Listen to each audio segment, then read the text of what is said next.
Şimdi atmış mı?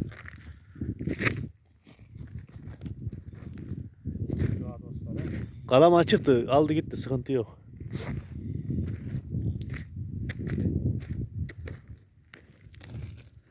Somon çekeceğiz.